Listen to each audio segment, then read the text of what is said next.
I'm Amy Weeks with the Auburn Honeybee Lab, and we are in our very small queen mating yard where we have started some baby nucs for raising some queens.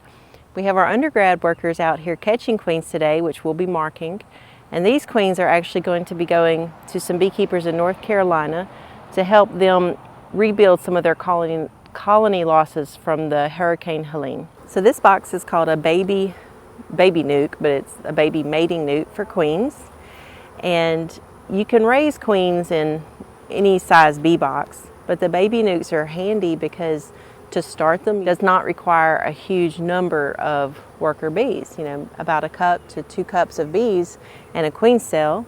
And as long as they already have resources like the wax, comb, and the honey, they can make a queen. They can nurture her until she goes out on her mating flight and comes back. Once you put your queen cell in, you leave it alone for about 3 weeks.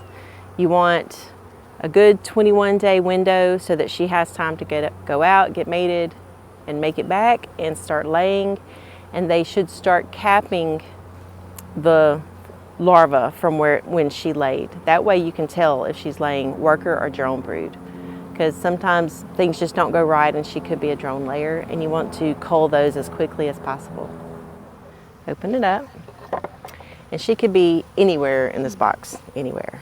So I'll just start by very gently lifting an outer frame. And ooh, she actually is on this frame. Looky there. Oh.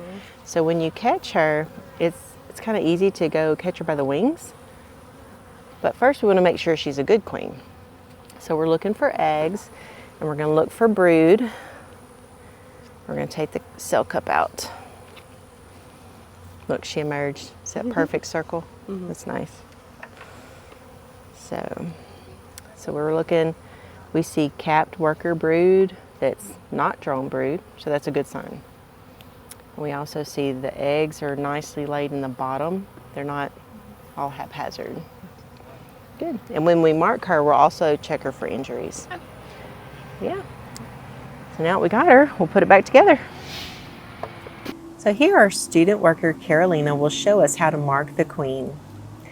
She is gently encouraging the queen out of the cage by blowing on her, and the queen walks out into the marking plunger. This year's color is blue, so Carolina will be using a blue paint pen to mark her. You'll see her pre-pump and test the marker before she marks the queen, just to ensure that the paint is not gushing out. So when the queen is in the plunger, you want the queen's feet on the sponge so that her thorax is facing the blue squares. You gently push the plunger up so that the queen is very gently immobilized with her thorax clearly visible through one of the squares.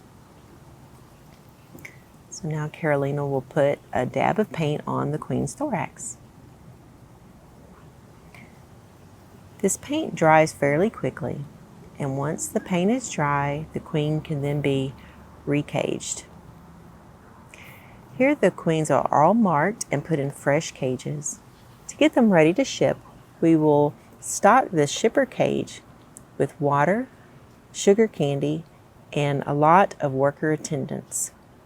And then the queens will be ready to ship to North Carolina.